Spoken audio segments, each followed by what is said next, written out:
This is my true story. I spent my whole life working so my son could have the life I never did. I gave him education, comfort, and a home built with my own hands. I thought when I grew old, he would give me the same love I once gave him. But one night, everything changed. He called me useless, said I was nothing but a burden. Then he kicked me out of the house I built for him. I left with nothing but pain. But I didn't stay broken.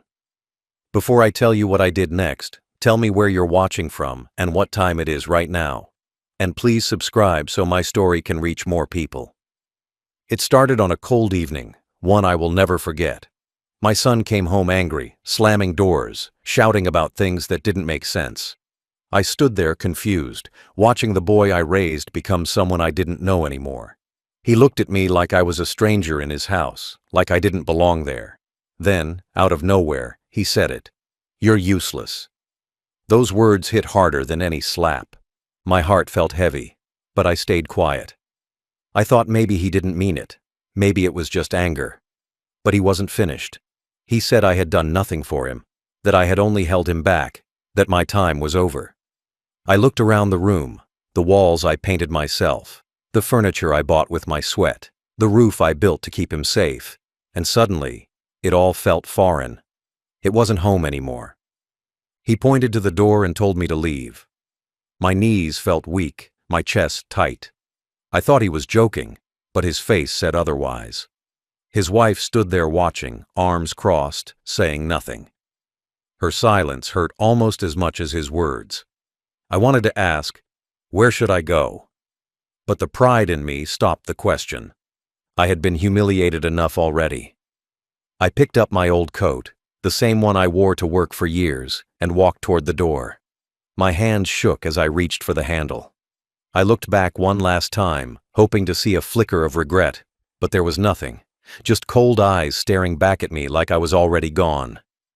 Outside, the air hit me hard. I didn't know where to go. I had no plan, no savings worth mentioning, no one to turn to. My wife had passed years ago, and all I had left in this world was the son I raised, the same son who now threw me away like trash. I sat down on the sidewalk in front of the house, watching the lights inside glow warm and bright. I could hear laughter coming from the living room, laughter that used to include me. My body shivered, but my heart burned hotter than ever.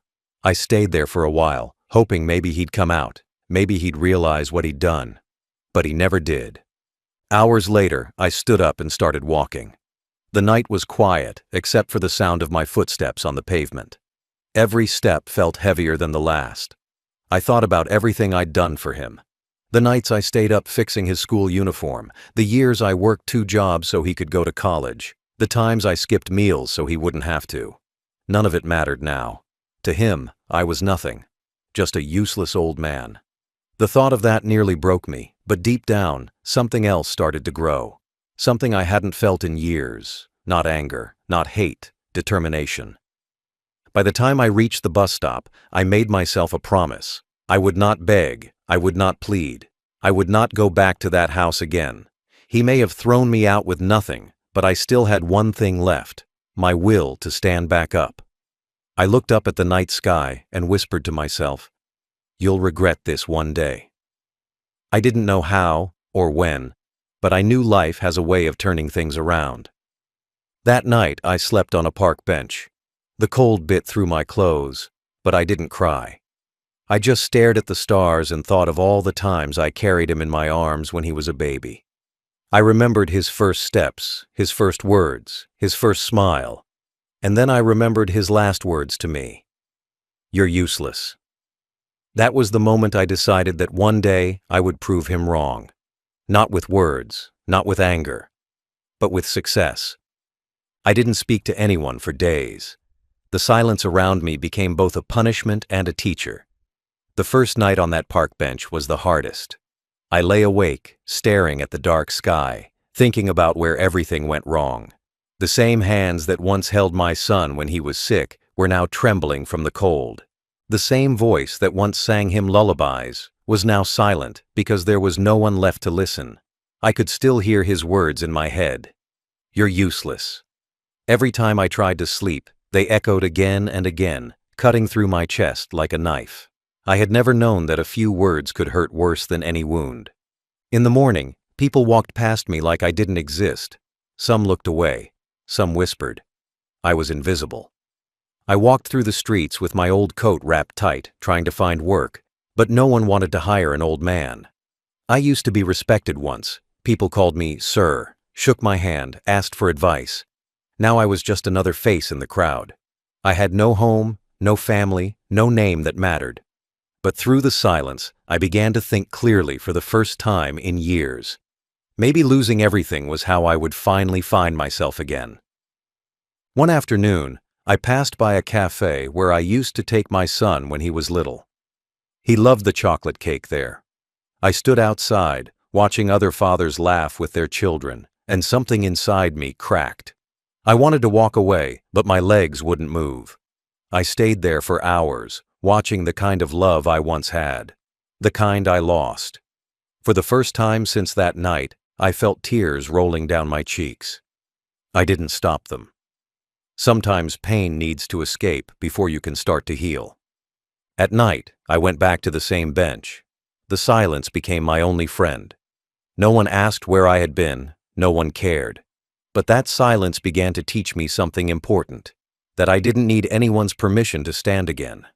I started to think about all the skills I still had.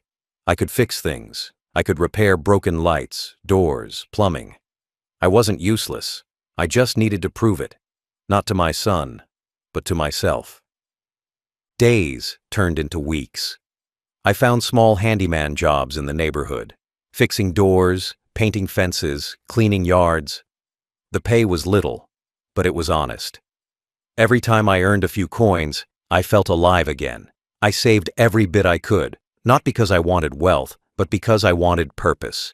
Each coin I earned was a reminder that my son was wrong. I wasn't useless.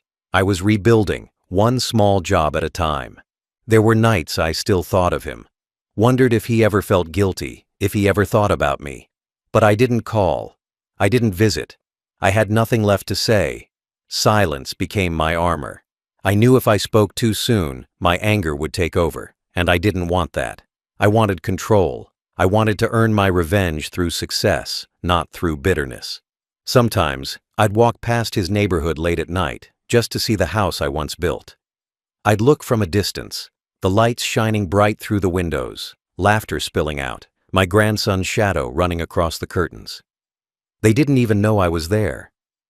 I stood outside like a ghost, watching the life that used to be mine. It hurt, but it also fueled me. I told myself that one day he would look at me again, but this time he wouldn't see weakness. He would see power. The silence that once felt like death slowly turned into strength.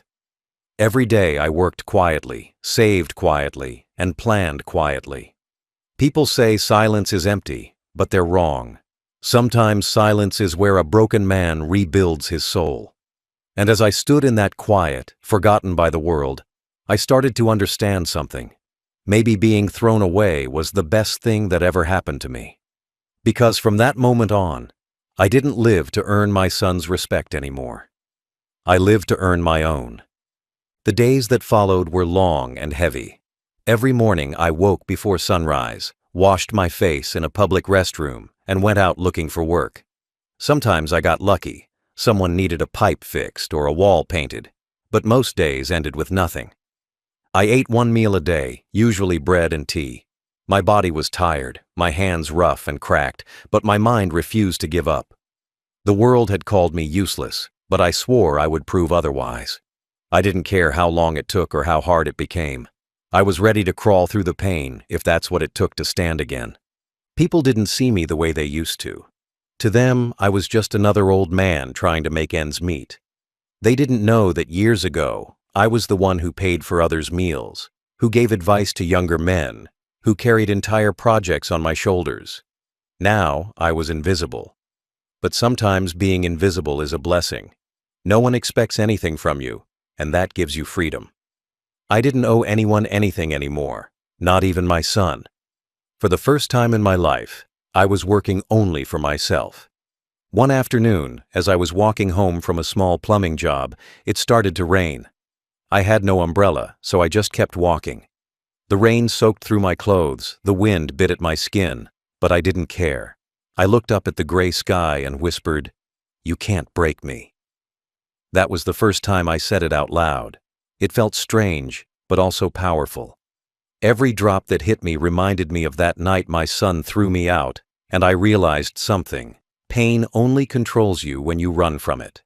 I decided to face it, to walk through it, to let it make me stronger. At night, in the small room I rented, I would sit by the window and write in an old notebook. I wrote down everything I felt, every insult, every failure, every dream I refused to let die. I didn't know why I did it then, but looking back, I think I needed proof that I was still alive, that I still had something left to give. Sometimes I'd fall asleep mid-sentence, the pen still in my hand, the pages wet with tears I didn't even realize had fallen. The struggle changed me. It stripped me of pride, but it gave me purpose. I learned to live with less, to value every small victory. When someone handed me a few coins, I smiled and said thank you like it was a fortune. When I finished a hard job and the client nodded in approval, I felt rich. Slowly, quietly, I started to build something out of nothing. It wasn't easy. There were nights I wanted to give up, nights I thought maybe my son was right. But then I'd remember all the times I carried him on my shoulders when he was little, how I never let him fall. And that memory reminded me that I was never useless. I was just forgotten. I started learning new things. I asked questions, watched others work, studied how businesses ran. I didn't have a college degree, but I had something more valuable: experience. I knew how to fix problems, how to lead, how to survive. And slowly, people began to notice. One man I helped with a house repair introduced me to his friend who owned a small warehouse. They needed someone to handle maintenance, inventory, and deliveries. I took the job without hesitation. It wasn't glamorous, but it was a chance, and that's all I needed. I worked harder than anyone else. I showed up early, stayed late, never complained. Within months, they trusted me with more responsibility. I managed orders, trained new workers, handled clients. The same people who once ignored me now respected me. Every night, I went home tired, but it was a good kind of tired. The kind that comes from building something with your own hands. The struggle didn't destroy me. It built me from the ground up.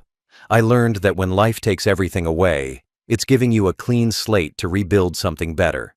I was still poor, still alone, but for the first time in years, I didn't feel worthless. I was becoming someone again, slowly, quietly, painfully, but surely. Sometimes when the nights grew too quiet, my mind would drift back to the past. The memories came uninvited, soft at first, then sharp, cutting deep like fresh wounds. I would see my son as a little boy again, running barefoot through the yard, laughing so hard he could barely breathe. I could almost feel his tiny hands holding mine, tugging me toward the ice cream cart. Back then, all he wanted was my attention, my love, and I gave it. Every bit of it.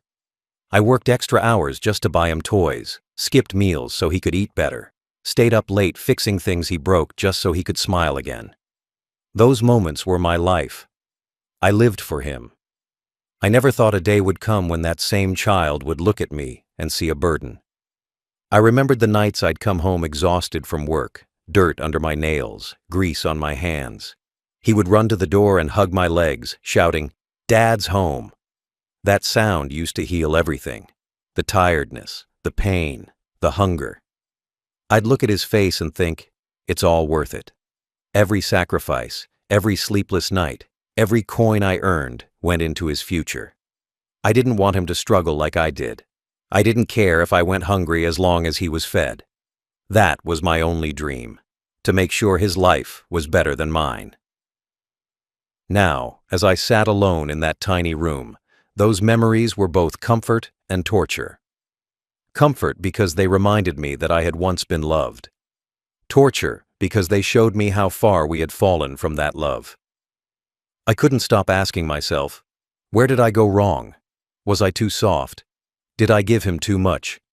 Maybe I should have taught him the value of pain, the strength that comes from earning, not receiving. I raised him to live easy, not realizing that comfort can make a person forget compassion. Sometimes I'd look at the old photograph I kept folded in my wallet. It was faded now, edges torn, but the image was still clear. Me and him, side by side, smiling in front of the house I built. That smile used to give me strength. Now it just reminded me that love can vanish faster than money ever could. I wondered if he still remembered the man who carried him on his shoulders through the rain, who stayed up nights when he was sick, who stood in school lines to pay his fees. Or did he only remember the day he decided I was too old, too poor, too useless to be part of his perfect life? There were nights I wanted to hate him. I really did. But every time anger rose in my chest, it melted into sadness.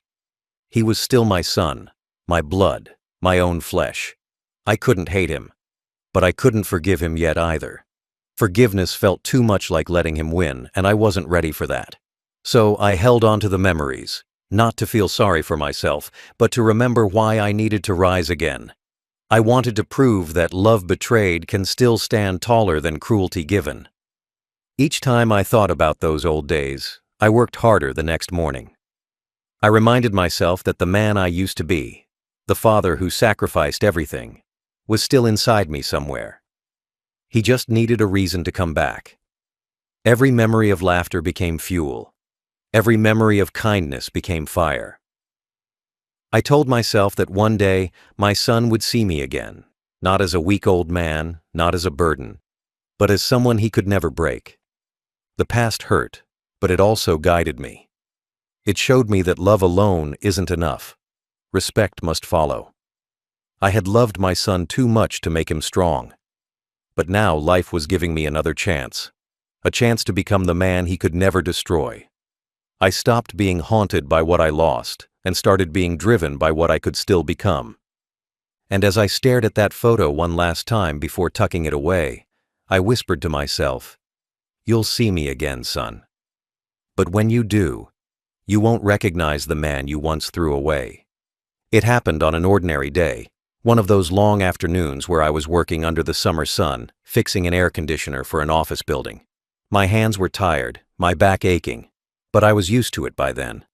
Work had become my only escape. As I stood on the ladder tightening a bolt, I overheard two men talking inside the office.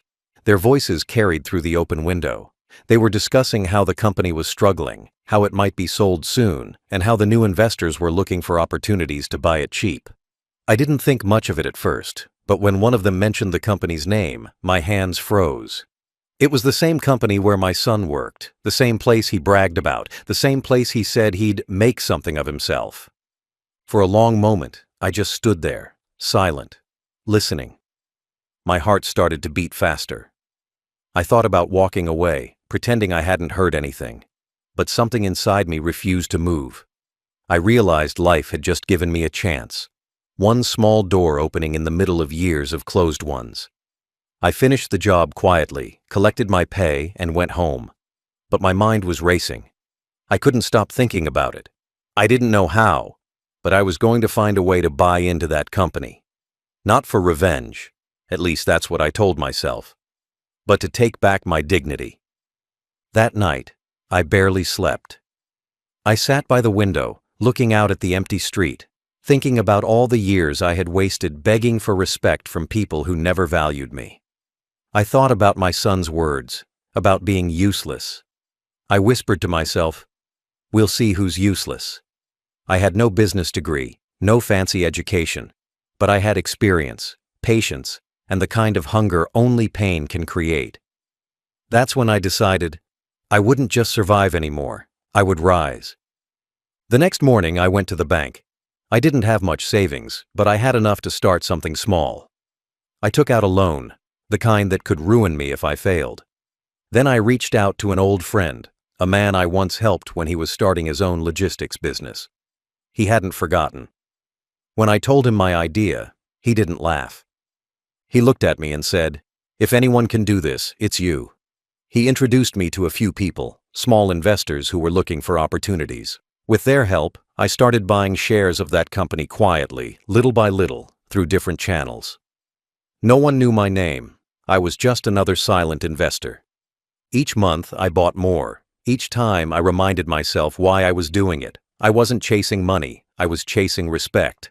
The same company my son was proud of slowly became mine piece by piece, and I didn't tell a soul. I worked harder than ever, saving every extra dollar to buy more stock. It wasn't easy. There were setbacks, paperwork, long nights of doubt. But the more I struggled, the stronger I became. Every signature I signed felt like a small piece of my soul returning to me.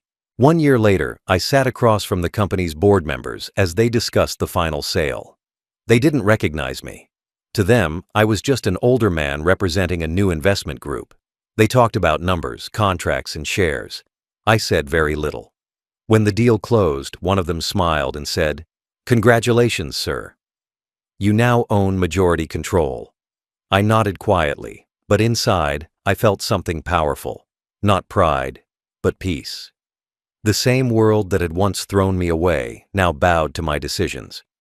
As I walked out of that building, the sunlight hit my face, and for the first time in years, I felt free. I had done it. I had built myself back from the ground with no help, no handouts, no pity. And the irony of it all was that my son worked for me now, without even knowing it. The thought made me smile, not out of revenge, but out of justice. Life had finally turned around, and it had done it quietly, without me needing to shout or beg. I went home that night and looked at the old photograph of me and him again. I didn't feel pain anymore. I just whispered, "I told you I'd stand again." After that day, something inside me changed forever. I wasn't the broken father who slept on benches anymore. I was a man with a plan, a man who had clawed his way back from nothing and now held the quiet power to decide what happened next. I didn't want revenge made of shouting or anger. I wanted something colder, quieter, and lasting. I wanted my son to face the truth, that the man he called useless had become everything he once dreamed of being. But I wouldn't go to him. I would let him come to me, unaware, standing in front of the same man he had thrown away. That was my plan. I spent weeks studying every detail about the company. I learned who managed which department, who made decisions, how much my son earned, and where his position stood in the company. He was still there, working proudly, still thinking he was climbing up the ladder. I could almost imagine him bragging to his friends about the promotions he thought were coming. The irony made me smile. He had no idea that every step he took inside that company was now under my control. The same man he humiliated was now the one signing his paycheck. But I didn't act right away. I wanted to understand the company completely before showing my face. I visited the office quietly one morning, pretending to be a maintenance inspector. I walked through the hallways slowly, watching the employees, listening to the rhythm of the place. When I passed by his department, I saw him through the glass wall, confident, loud, arrogant. He was giving orders, not realizing he was standing in a building owned by the man he'd thrown out of his home. For a moment, I just watched him. It was strange. I felt proud and heartbroken at the same time. Proud because I had raised him strong. Heartbroken because I had raised him cruel. That day, I made a final decision. I would keep my ownership quiet for now. I would run the company from the shadows, build it stronger, expand it, and wait until the right moment to reveal myself. I wanted the impact to be so powerful that it would freeze him where he stood. Not to humiliate him, but to make him understand. Some lessons need to be written not in words, but in life itself. I started changing the structure of the company slowly. Better systems, fairer pay, opportunities for workers who were ignored. People began to talk about the mysterious new owner who actually cared about his employees. Profits rose, morale lifted, and the business started thriving. The same company that had been sinking under old leadership now became one of the most respected firms in the region. My team didn't know who I really was, but they trusted my guidance. Every improvement, every success was another quiet victory, proof that I was never useless. At night when I went home, I would sit by the window and think about how far I had come. The road had been long, filled with shame, hunger, and pain. But the destination was worth every step. I often wondered how my son would react when he found out. Would he feel regret? Would he understand what he'd lost? Or would his pride still blind him? I didn't know. But I knew one thing. When that moment came, I would look him in the eye, not with hate, but with calm. Because nothing punishes arrogance more than humility returning stronger. I continued growing the company, meeting with investors, signing deals, and building trust. Every decision I made was careful, deliberate, and quiet. I didn't want fame. I didn't want attention. I wanted peace, the kind that only comes when life restores what was taken from you. 2 years after that day on the park bench, I had rebuilt my life entirely. I owned the company. I had my own home again. My name, once forgotten, was whispered in boardrooms with respect. And my son? He was still there, sitting at a desk in my building, working for me, completely unaware. The plan was almost complete. All that was left now was the reveal. Months passed, and everything began to move in my favor. The company grew stronger under my direction, but I stayed hidden behind layers of management and paperwork. I didn't need people to see my face yet. I wanted them to feel my presence through change. The workers who were once ignored now smiled when they walked in. Bonuses were given. Old debts were cleared. Departments that had been neglected were reorganized. The company that was dying when I first bought it now breathed again, alive, steady, and full of life. And in the middle of it all, there was my son. He still walked through those hallways with that same pride in his step. He had no clue whose name was now signed at the bottom of his paycheck. He talked about the new owner sometimes with curiosity, sometimes with frustration. I heard from my managers that he complained about new policies and stricter work expectations. He said the company had changed, and he was right. It had. But he didn't realize who changed it. I watched him from afar, through reports, through updates. I learned about his habits, his work ethic, his mistakes. I didn't spy on him out of anger. I just wanted to see what kind of man he had become. Sadly, nothing had changed. He still took credit for others' work. He still talked down to those beneath him. He still acted like the world owed him something. The arrogance was still there, growing like a shadow that had never left. One day, I visited the office under a different pretense, a routine check-in disguised as part of the investor group. When I stepped inside the building, no one recognized me. I wore a suit this time, clean and pressed. My shoes were polished, my hair cut, my face calm. I was no longer the old man who once begged for a roof. I was the owner, though no one knew it yet. As I walked past the reception, I heard my son's voice from down the hall. He was speaking loudly, telling someone to do it right for once. His tone was the same as it had been that night when he yelled at me. It was strange how arrogance sounded exactly the same, no matter how much time passed. I stopped for a second, listening. Not because I wanted to, but because part of me still couldn't believe how cold he had become. He came out of his office, papers in his hand, and brushed past me without even looking. He didn't recognize me.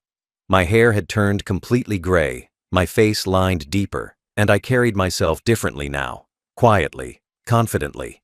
He was too busy on his phone, talking about deadlines, complaining about management decisions. For a moment, I almost laughed. My son, angry about decisions made by me. It was poetic. When I reached the top floor, my managers greeted me with respect. They knew me as Mr. Gray, one of the main silent investors. I reviewed financial reports, discussed expansion plans, and approved new partnerships. I listened as they talked about my son, how talented he was, but also how careless and arrogant. I said nothing. I just nodded and told them to keep him where he was. Not higher, not lower, not yet. I wasn't ready to face him, not until the time was right. Each evening, when I went home, I'd think about that moment. The day he'd finally realize who owned the company. I didn't want it to be a dramatic confrontation. I wanted it to be quiet, undeniable, and unforgettable. I wanted him to feel what I once felt, the kind of silence that crushes you from the inside because you know there's no way to fix what you've done. Slowly, rumors began to spread through the company about a new restructuring, about the owner finally visiting. The employees were excited. They said he was kind but firm, fair but powerful. My son laughed about it, saying, "If he's that good, maybe I should meet him." I smiled when I heard that. He had no idea that the man he was mocking was the same man he once threw into the streets. The shift wasn't just in the company, it was in me. I had gone from powerless to powerful, from forgotten to feared, from rejected to respected. And the best part was that I didn't need revenge.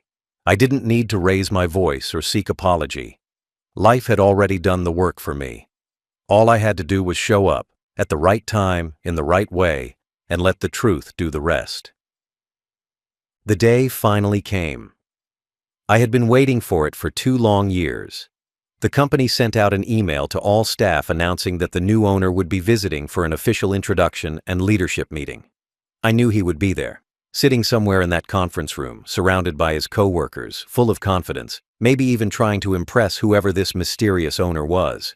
He had no idea it was me. The same father he once threw out of his house, the same useless man he mocked. I woke up early that morning, the sky still gray outside. As I got dressed, I looked at myself in the mirror. The man looking back wasn't the same one who had slept on park benches or eaten scraps to survive. This man was sharper, calmer, stronger. The pain had aged me, but it had also shaped me. My suit fit perfectly, my shoes polished. There was no sign of weakness left. For the first time, I didn't feel like a father about to face his son. I felt like a man about to face justice. When I arrived at the office, the atmosphere was buzzing. Everyone was whispering, curious about who the new boss was. Some stood straighter, others adjusted their ties, and I could feel the nervous energy in the air. My assistant guided me to the elevator, and as the doors closed, I took a deep breath. I had waited for this moment through sleepless nights, empty stomachs, and tears no one saw. I wasn't sure if I would feel anger or peace when I saw him again.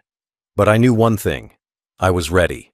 When the elevator opened, the boardroom was already full. Dozens of employees sat around a long glass table, their eyes turning toward me as I stepped inside. The room fell silent. I could see faces I didn't know, people I had never met. But then, my eyes found him. He was sitting halfway down the table, leaning back casually, confident as always. He didn't recognize me right away. He was too busy scrolling on his phone, smirking, whispering something to the co-worker beside him.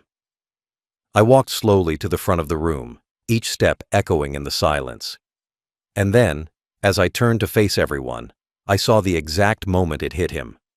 His phone dropped onto the table. His face went pale. His eyes widened. The color drained from him completely. I greeted everyone politely, introducing myself as the new majority owner. My voice was steady, calm. I thanked them for their work, spoke about the company's growth, about the future. My son didn't move. He just sat there, frozen, staring at me like he was looking at a ghost. Every few seconds, I could see his throat tighten, his eyes dart around the room, unsure if this was real.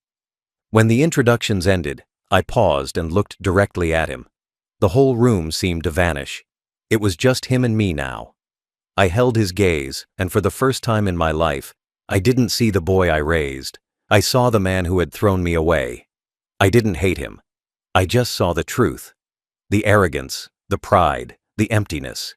Everything he had become. He tried to speak, his voice barely a whisper, trembling. But before he could say anything, I simply said, "Good to see you again." The words were calm, but I saw them hit him like a brick. He blinked rapidly, trying to find words, but there were none. Every face in that room turned to look at him. He looked smaller now, not in size, but in spirit. The man who once stood tall over me now looked like a frightened child. I continued the meeting, outlining future plans, assigning new department heads, talking about growth strategies. My tone never changed. I didn't raise my voice or look at him again. I didn't need to. The silence said enough. By the time the meeting ended, his hands were shaking. As I walked toward the door, I stopped beside his chair for just a moment. I didn't say anything. I just placed my hand on his shoulder, a quiet reminder of who I was and what he had lost. And then I walked out, calm, composed, free. That moment, seeing him crumble in silence while I stood tall, was not revenge. It was closure. Life had finished what I couldn't. The same son who once threw me out of his home now sat inside my company, speechless, realizing too late that the man he had called useless had become the one thing he could never be: unstoppable. After the meeting ended, the room emptied quickly. Everyone whispered on their way out, trying to make sense of what they'd just witnessed. My son stayed seated, frozen, like his body had forgotten how to move. I stood near the window for a moment, watching the city below, the same city that once ignored me, the same streets I had walked when I had nowhere to go. And now I stood above it all, not because I wanted power, but because I earned peace. When I turned around, he was still sitting there, his hands clasped tightly together, his breathing shallow. For a long moment, we just stared at each other. No words, no noise, just silence. The same kind that used to haunt me when I lay on that cold park bench years ago. Except now, the silence didn't belong to me. It belonged to him. He was drowning in it, just like I once did. Finally, he stood up. I could see his lips trembling. He took one hesitant step forward, then stopped. "Dad," he whispered. His voice cracked. It wasn't the voice of a proud man anymore. It was small, broken, uncertain. The word "dad" came out like it hurt him to say it. I didn't move. I wanted him to feel that space between us, the years, the distance, the choices. He had built that gap brick by brick, and now he had to live inside it. He started talking fast, apologizing, saying he didn't know, that he was sorry for what happened. His voice stumbled through excuses and regret. But I didn't say a word. I let him talk, just like I had once let him yell at me when he called me useless. The difference now was that I wasn't broken anymore. I was calm, strong, untouchable. Every word he said bounced off the armor that pain had built around my heart. When he finally stopped talking, the silence returned, heavy and suffocating. I took a deep breath, walked closer, and looked him in the eyes. "You said I was useless," I said quietly. His face flinched. I continued. "You looked me in the eye, in my own home, and told me to leave. You made me believe I was nothing." His eyes filled with tears, but I didn't stop. "Do you have any idea what that did to me? I lost everything. I slept on benches, worked in the rain, went hungry, all because of you. But I didn't die. I didn't beg. I built myself again, piece by piece. And now," I paused, my voice steady, "now I own everything you thought I'd never have." He couldn't look at me. His shoulders shook as he whispered, "I was wrong." But the damage was already done. The apology came too late, and I had no need for it anymore. I didn't want revenge. I wanted realization, and I saw it in his eyes. He finally understood the weight of his cruelty. He understood what it means to destroy someone who once gave you everything. I walked past him and stopped at the door. "You work here now," I said, my voice calm. "So, you'll follow the same rules as everyone else. No special treatment, no shortcuts. And if you want to stay, you'll start from the bottom. Cleaning staff." His head shot up, disbelief on his face. "Start from where I did," I said. "Let's see how useless that feels." He didn't speak. He just nodded slowly, his face pale, tears dripping down. For the first time in his life, he had nothing left to say. The pride that once filled his chest was gone. He had built his success on my suffering, and now he'd have to rebuild his humility from the ground up. As I walked out, I didn't feel joy or triumph. I felt peace, the kind of peace that comes when the world finally balances itself. I didn't destroy him. I let life do that. All I did was survive long enough to see it happen. He once stood over me, proud and powerful, while I sat in the cold. Now the roles had reversed. He stood small, quiet, and broken, while I walked away tall, not because I won, but because I endured. And in the end, endurance is the greatest victory a father can have over a son who forgot where he came from. Justice doesn't always arrive with noise. Sometimes it comes in silence, in calm faces, in small moments when truth stands taller than pride. That's what I felt in the days that followed. I didn't shout. I didn't boast. I didn't tell anyone what he had done to me years ago. I just let time reveal everything on its own. The employees noticed how different he became.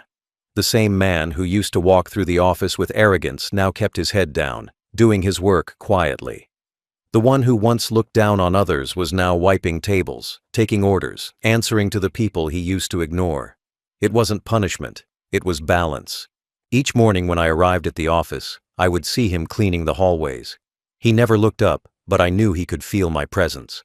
Sometimes I stopped for a few seconds, watching him, remembering how things used to be. It wasn't satisfaction I felt. It was a strange sadness. This was my son. The boy I once carried on my shoulders, the child I once worked all night for. I gave him everything so he could have a good life, and in return, he gave me shame. Yet now, seeing him there, humbled and quiet, I realized something. Sometimes life teaches lessons that words never can. Days turned into weeks, and slowly, the distance between us began to soften. He started greeting me quietly in the mornings. He didn't expect forgiveness, and I didn't offer it. But there was understanding, unspoken, fragile, but real.